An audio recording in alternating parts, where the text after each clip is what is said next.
Hello everyone. In this video lecture, we are going to study about the histology of human alimentary canal या जिसको हम क्या कह सकते हैं human gut.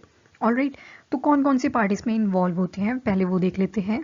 तो जितना भी ट्यूब लाइक स्ट्रक्चर हमारी ह्यूमन डाइजेस्टिव सिस्टम में आता है that comes under the human alimentary canal.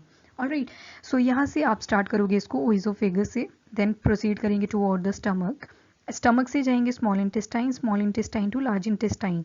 तो जो इनकी हिस्टोलॉजी है that will be same and क्या क्या डिफरेंस है वो सारा हम इसमें पढ़ेंगे। तो जैसे आपको पिक्चर में भी साइड में दिख रहा है, we are going to study about the membrane. ठीक है, हिस्टोलॉजी का मतलब क्या होता है? जब भी हम किसी ऑर्गन या किसी टिश्यू की माइक्रोस्कोपिक स्टडी करते हैं तो उसको क्या बोलते हैं? That is histology. बेसिकली हम इसमें पढ़ेंगे क्या? एनाटमी। ठीक है, एनाटमी ही रहेगी और माइक्रोस्कोपिक स्टडी करेंगे। तो अब मैं आपको बता देती हूँ किस तरह से हमने इसमें प्रोसीड करना है। सो इन दिस पिक्चर, जैसे ये आपका स्टमक है और स्टमक से यहाँ से एक मेम्ब्रेन जो है वो बाहर निकाल दी है। ठीक है, और ये जो आपको ना रिजेस दिख रही है स्टमक के अंदर वाले पोर्शन पे, इसको हम बोलते हैं रफे। ठीक है, तो अब ये मैंने मेम्ब्रेन निकाल दी, तो किस किस चीज़ की बनी होती है ये membrane? So this is how it appears. यहाँ पे जूम करके दिखाया हुआ है आपको। तो जो सबसे इनर मेम्ब्रेन होती है म्यूकोजा, जो कि म्यूकस सिक्रीट करती है। उसके बाद आपको ये पिंक कलर की दिख रही है, दैट इज सब म्यूकोजा। उसके बाद आपको एक मसल लेयर दिख रही है, उसको हम मस्कुलरिस भी बोलते हैं। एंड जो आउटर मोस्ट पार्ट है, ठीक है, ये वाली पार्ट, ये जो ये वाला दिख रहा है ना, दैट इज योर सिरोजा। तो अब देखते हैं जब हम कट करते हैं, for example this is your stomach, या मैं ओइसोफेगस का पार्ट, इस तरह से आपका स्टमक है, ये ओइसोफेगस। मैं यहाँ से एक ट्रांसवर्स सेक्शन निकाल लूंगी। जब मैंने यहाँ से ट्रांसवर्स सेक्शन कट करा तो I will get a circular form. ठीक है, एक बैंगल की फॉर्म में मुझे दिखेगा। तो वो कैसे दिखता है? इस तरह।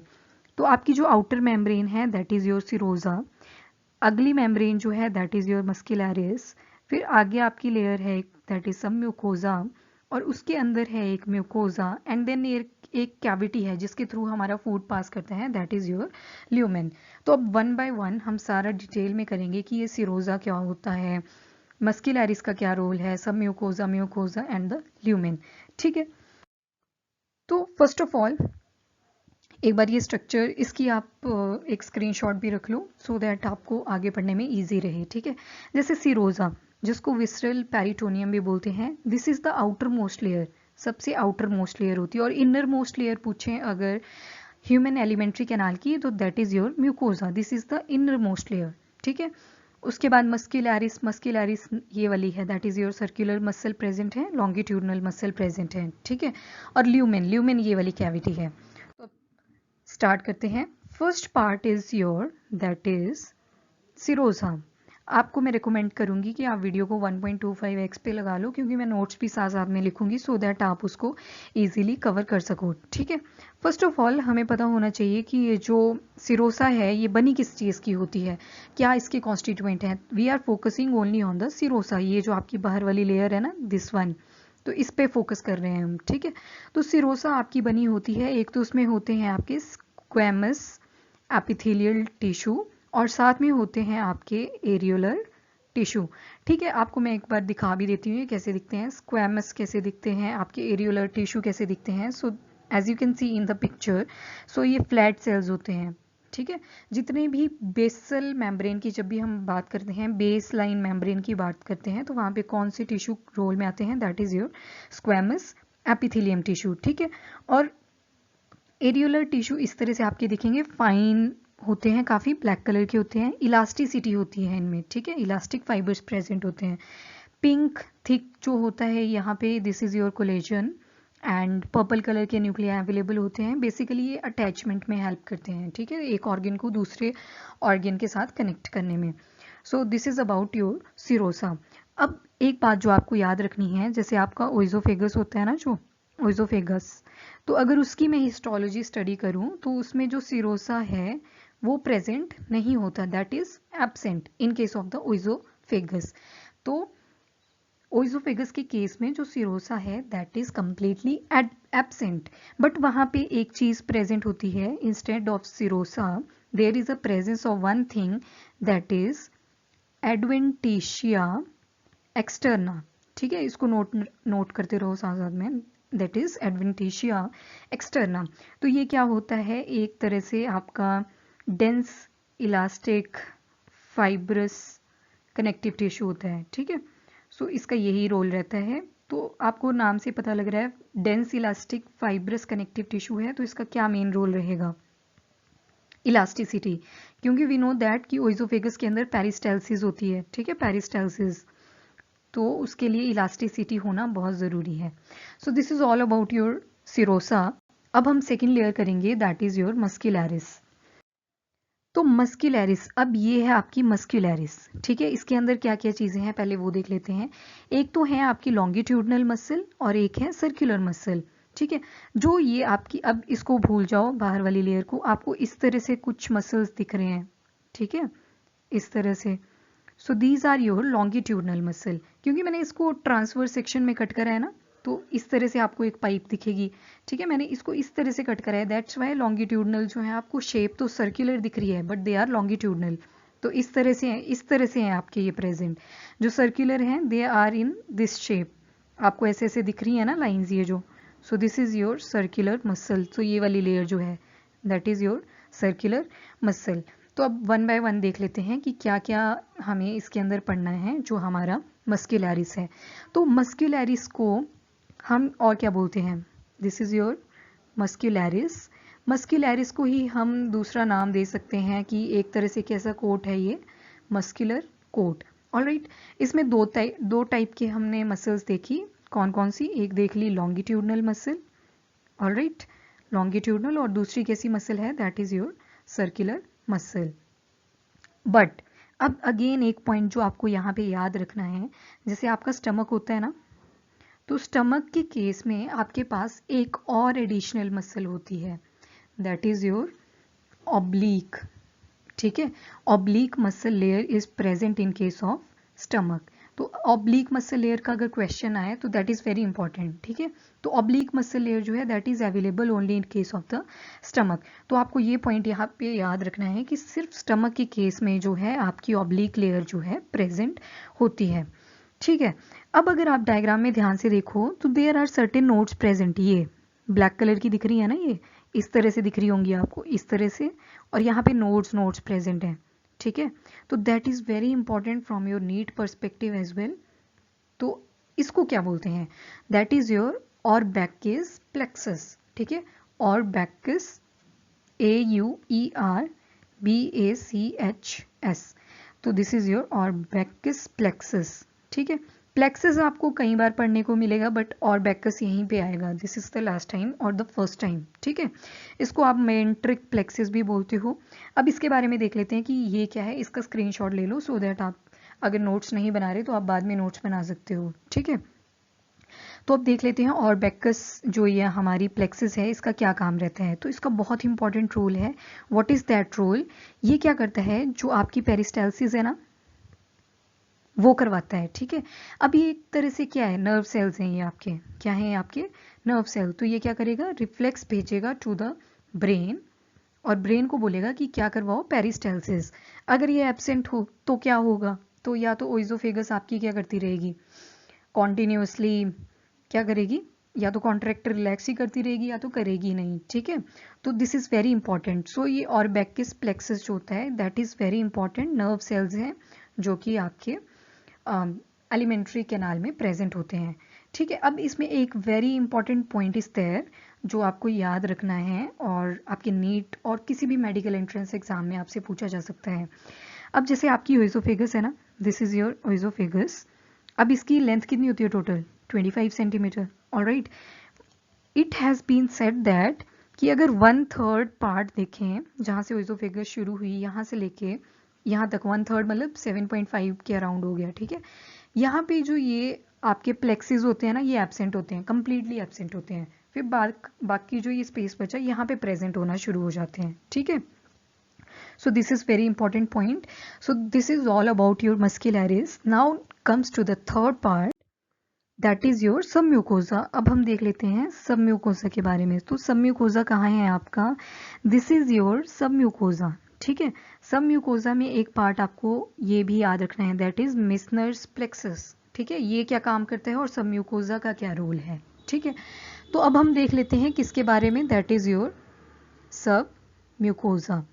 अब सब म्यूकोजा किस चीज़ का बना होता है, that is your loose connective tissue.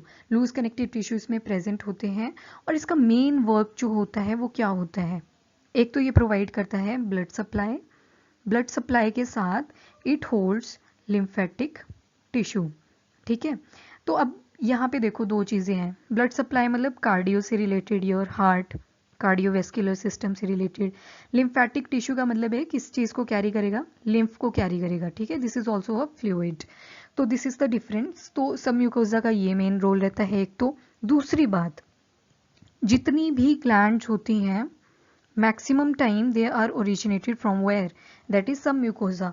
But एक एक्सेप्शन आएगी जो कि हम म्यूकोजा में देखेंगे। तो these disparity in the points आपको याद होनी चाहिए। ठीक है, अब इसमें भी हमने देखा मेजनर्स प्लेक्सस प्रेजेंट होते हैं। ये जो ये है ना मोटे मोटे, एक तो ये थी, ये ऑर्बेकस प्लेक्सस थी। ठीक है, जो कि आपके मस्क्यूलरिस वाले पार्ट में थी। बट अब सब म्यूकोजा में देखें तो दिस इज, इसके बारे में बोल रही हूँ मैं इस तरह से, this is your Meissner's plexus. क्या है ये आपके मेजनर्स प्लेक्सस। तो ये मीजनर प्लेक्सस क्या करता है, जो आपका इंटेस्टाइन होता है ना, इंटेस्टाइन के अंदर आपको पता है इंटेस्टिनल जूस होता है, तो उसकी सिक्रीशन प्रॉपरली हो रही है या नहीं, तो वो सारा कौन कंट्रोल करता है, योर मेजनर्स प्लेक्सस। ठीक है, उसके बाद आपका फोर्थ जो पार्ट रहेगा दैट इज म्यूकोजा। तो म्यूकोजा के नाम से ही पता लग रहा है, फॉर म्यूकोजा, म्यूकोजा से ही पता लग रहा है ये मेनली क्या सिक्रिएट करेगा, म्यूकस। ठीक है, एज वी नो कि हमारी पूरी बॉडी में ही ऑलमोस्ट म्यूकस प्रेजेंट होता है। ठीक है, अगर म्यूकस ही ना हो तब तो फिर फ्रिक्शन हो जाएगी ना सारे ऑर्गन में, फूड अगेंस्ट जाएगा इसकी वॉल के, जब भी तो क्या होगा, फ्रिक्शन होगी, तब तो आग ही लग जाएगी सबको। ठीक है, so in order to prevent this there is a presence of mucosa. Mucosa क्या सिक्रिएट करेगी, आपका म्यूकस। ठीक है, अब म्यूकोजा कौन सी वाली लेयर है, दिस वन। ठीक है, इसके बारे में हम बात कर रहे हैं। तो it mainly consist of 3 parts, इसके 3 पार्ट्स रहेंगे। एक आपका आ जाएगा that is your muscularis mucosa. Muscularis mucosa से पता लग रहा है इसमें क्या प्रेजेंट होंगे, मसल। ठीक है, अगर इसके मैं बाहर से चलूँ ना, इस तरफ को चलूँ मैं, तो आउटर वाले पार्ट में क्या प्रेजेंट होएगा, लॉन्गिट्यूडनल मसल। और आपके इनर वाले पार्ट में देखें तो there will be circular muscles. ठीक है, एक तो होगी ये मसल के बारे में बात। ठीक है, this is the first part. तो ये मस्क्यूलरिस हमने देख लिया, मस्क्यूलरिस म्यूकोजा। उसके बाद आता है लैमिना प्रोप्रिया। तो lamina propria as you can see there is a presence of fluid, lamina propria. तो that is your second part, that is lamina propria.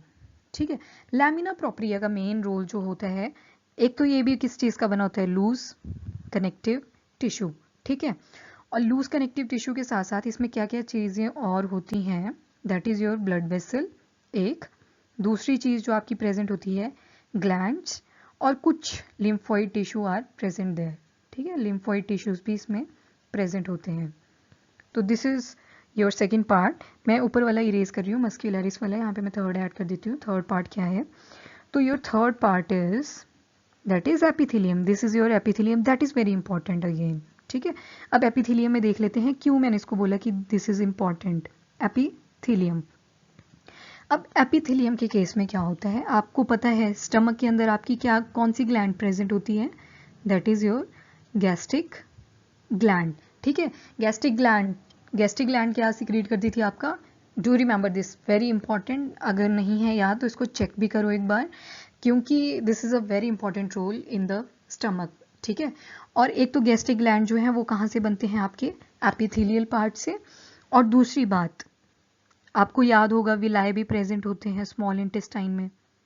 ठीक है, स्मॉल इंटेस्टाइन के पास जो विलाय होते हैं they are also originated on the epithelial portion. ठीक है, this is all about your mucosa. तो मैंने आपको जितनी पॉसिबल डिटेल थी वो सारी प्रोवाइड कर दी है, इसमें इतना ही करना है आपको। ठीक है, प्रॉपर नोट्स बनाओ, जितने शॉर्टकट में हो सके उतने शॉर्टकट में बनाओ, और जो मैंने इंपॉर्टेंट पॉइंट्स बताए आपको, बिकॉज इसमें कोई भी चीज़ कभी भी आ सकती है। ठीक है, आपका कभी ये बात करेंगे आपकी, अब एलिमेंट्री कैनाल है ना ये, तो एलिमेंट्री कैनाल में आपकी ओइजोफेगस के बारे में भी बात हो सकती है। ठीक है।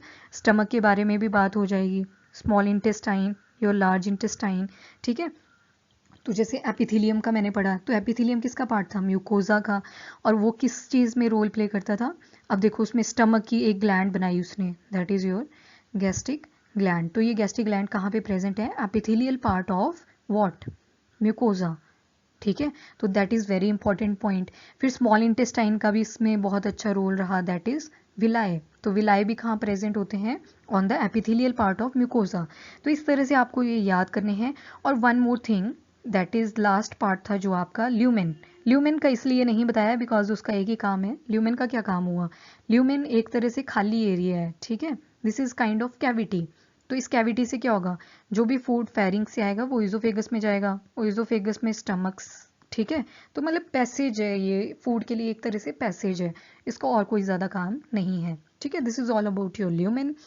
और जो भी मैंने आपको पॉइंट्स बताए हैं इसमें all are important from all the medical exams, ठीक है। तो प्रॉपर नोट्स बनाओ और वीडियो को लाइक एंड शेयर ज़रूर करना, चैनल को भी सब्सक्राइब करना, क्योंकि जितने भी इंपॉर्टेंट टॉपिक्स हैं मैं सारे ट्राई करूँगी कवर करने की, और जितनी पॉसिबल चीज़ें होंगी मैं उनके बारे में आपको बताऊँगी। अब मैं हिस्टोलॉजी तो होगी अपनी ह्यूमन गट की, ठीक है, ये कंप्लीट होगी। अब मैं एक इसके बाद एमसीक्यू का लेक्चर डाल दूँगी, सो दैट आप उनको सॉल्व करो और आपको वो ज़्यादा याद रहें कि क्या इंपॉर्टेंट था, बिकॉज ये कंफ्यूजिंग होती है, कब से कौन सी चीज़ बन जाए, यू नेवर नो, ठीक है। So this is all about your human alimentary canals histology. तो अगर आपको वीडियो लेक्चर पसंद आया तो इसको लाइक एंड शेयर ज़रूर करें, चैनल को भी सब्सक्राइब करें। Alright, thank you, take care.